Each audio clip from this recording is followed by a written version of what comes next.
বাংলাদেশকে প্রস্তাব দেওয়া হলো একটা ফিমেল যদি দাও তাহলে তোমাদের 2টা মেল ওয়ার্কার নিব।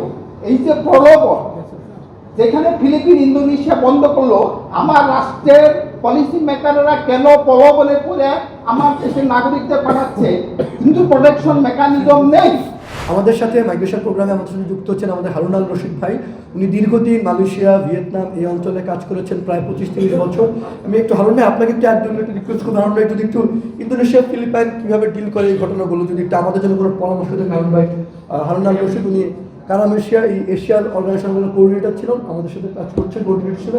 হারুন ভাই যদি একটু একদম একটু আমাদের বলতেন, তারপর আমরা ডিএসএল। কারণ এই বাংলাদেশিদের, আমরা এই দেশের নাগরিক যারা আছি, বোথ ফিমেল অ্যান্ড মেল, আমরা যখন বিদেশে যাচ্ছি আমাদের প্রতি রাষ্ট্রের যে দায়িত্ব, সেই দায়িত্বটা সিস্টেমেটিক ওয়ে পালন করা আমরা ব্যর্থ হয়ে গেছি।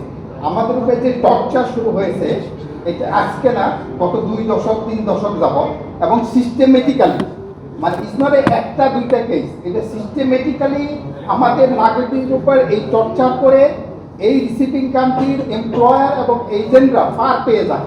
কারণটা হচ্ছে যে আমার রাষ্ট্র হিসেবে আমি আমার সিটিজেনের অধিকার রক্ষায় ব্যর্থ। এই ব্যর্থতার কারণ হচ্ছে বিফোর সেন্ডিং, মানে আমরা বিদেশে পাঠানোর আগে ওই দেশের সাথে এমওইউ যেগুলো হয়েছে বা বায়োলেটারাল এগ্রিমেন্ট হয়েছে।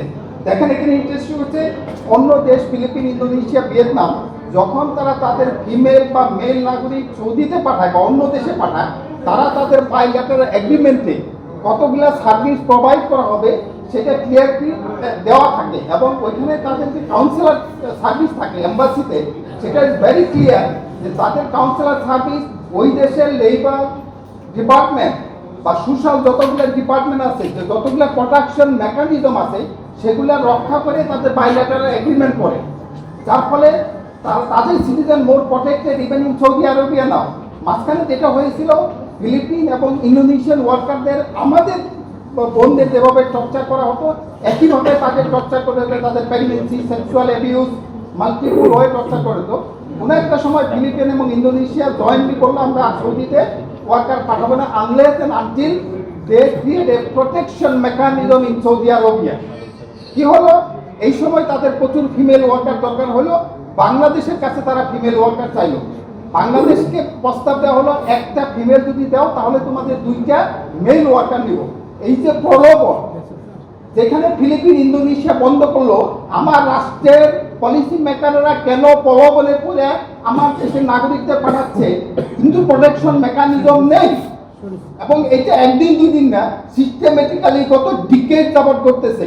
তাহলে আমরা এটা আমার নাগরিকদের রক্ষা করার জন্য রাষ্ট্র কি প্রোটেকশন মেকানিজম নিয়ে আসবে, তার আগে আমার মনে হয় না আমার বাংলাদেশ থেকে কোনো ফিমেল ওয়ার্কার সৌদিতে পাঠানো উচিত উইদাউট প্রোটেকশন মেকানিজম।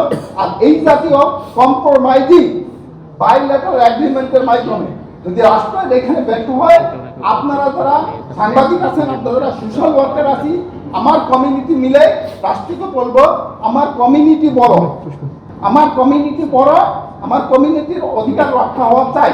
হ্যাঁ, আরেকটা হচ্ছে যে বারবার এইভাবে ফেরত আসতেছে, তাহলে আমার এম্বাসি রেফারেল মেকানিজম কিন্তু নাই, যেটা অন্য দেশের এম্বাসির সাথে রেফারেল নেই। এই কেসে, পার্টিকুলার কেসে রেফারেল থাকা উচিত ছিল সৌদি সরকারের সাথে, তার লেটার থাকা ছিল, টোটাল প্রোটেকশনের জন্য সাইকোলজিক্যাল কাউন্সিলরদের লেটার থাকা উচিত ছিল, এবং আমার এম্বাসি যারা ওয়েলফেয়ার ডিপার্টমেন্ট আছে তাদের সাথে এটা কোঅর্ডিনেশন থাকা উচিত যে এই ব্যক্তি আসলেই তার প্রোটেকশন মেকানিজম হবে। আমরা আরও চাচ্ছি যে এই কেসের মাধ্যমে যাতে তার সে লিগ্যাল রাইটস পায়, বাংলাদেশের যত মেকানিজম আছে সেটা এটা ইউজ করে আমরা টেস্ট কেস হিসেবে আপনারা আমরা সবাই মিলে যে ইভেন গভর্নমেন্ট অথরিটির সাথে বলবো এই টেস্ট কেসগুলো যেন আমরা এস্টাবলিশ করতে পারি। Thank you.